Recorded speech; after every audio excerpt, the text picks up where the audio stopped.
Attention! For the PressCorps, I'm Cecil A Vectori, reporting to you live from PressCorps World Headquarters in Sunhaven.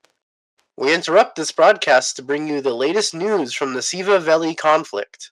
Here in the 119th World Conquest of the Foxhole War, it is day 389. And now for some headlines. Warden push in Allod's Bight, Mercy's Wail flips blue. Heavy fighting across all fronts, lands exchange in Land of Mercy. A reminder that the PressCorps is focused on the Able Shard. And now we go to the PressCorps Casualty Office.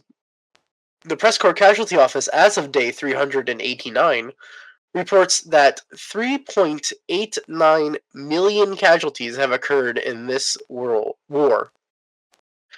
Colonial casualties total 1.96 million, and Warden casualties total 1.92 million. The deadliest region continues to be the Frantic Coast, a common theme this war, with 528,000 casualties for both sides. And now, a look to the fronts. In the west, heavy fighting in the Frantic Coast, unsurprisingly, as colonial casualties top 1,000 deaths an hour on a Wednesday night. Now, that's not uncommon for a weekend, but this early, it's going to be a good one tonight. Fighting in King's Cage as both colonials and wardens struggle to retain control of their respective storm cannons in the region. In the center, the southern half of the Land of Mercy is green again, as heavy fighting surrounds Ulster Falls. Callahan's Passage remains a slog, although Warden forces regain ground previously lost in the past 24 hours. It's quiet in Marben Hollow, as both sides focus on other fronts in the region. To those fighting in Marben Hollow, I would like to apologize for saying it's quiet, as I'm sure you will now get non-stop artillery. In the east, to the story of the night, a Warden's push into Allod's Bight continues to be highly successful for the lads in blue as they capture Mercy's Wail town base, an important victory point for the war.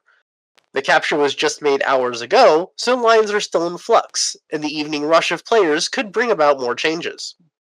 We will keep you informed of the situation as it develops, either here on our radio channel, or through our PressCorps dispatches, which can be found in our Discord. On to other fronts in the region, Reaver's Pass has been flipped green yet again as Warden forces focus on their new spearhead in Allod's.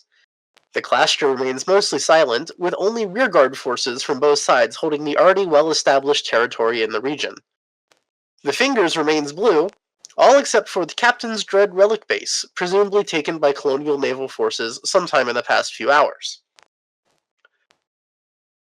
And now a look at some information about this war. New anti-tank and sniper rifles have been unlocked by both factions. A reminder that sniper rifles have a greatly increased range to your average battlefield combat rifle. So, if you believe you are safe moving about on the battlefield, you are probably not. Get into the habit of moving from cover to cover, and keeping your head down when possible. Snipers love to find those not paying attention. And yes, I am speaking from experience, there's a few holes in my helmet.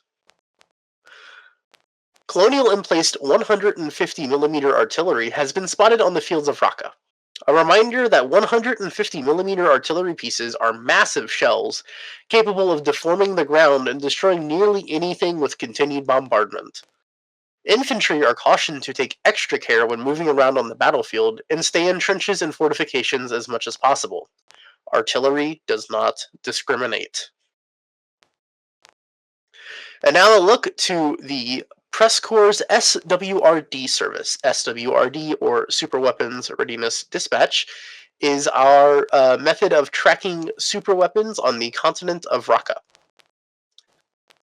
As of the last report of the Super Weapon Dispatch, the Colonials had 31 storm cannons and 10 intelligence bases, and the Wardens had 26 storm cannons and 15 intelligence bases. King's Cage continues to be the only region that holds both Colonial and Warden intelligence centers and storm cannons, which could end up being a tipping point for the war, should that match head ignite. across the rest of the war, across the rest of the region, 2 more storm cannons were made in Allod's Bight, making those the first of the region. Bad time for those, isn't it? And 2 storm cannons were built in the Pharaonic coast, making those the first of the region. And now we go to the weather. The weather is provided by our lovely Storm Chaser Corps. They're an all-volunteer group that reports on the weather as they're playing the game.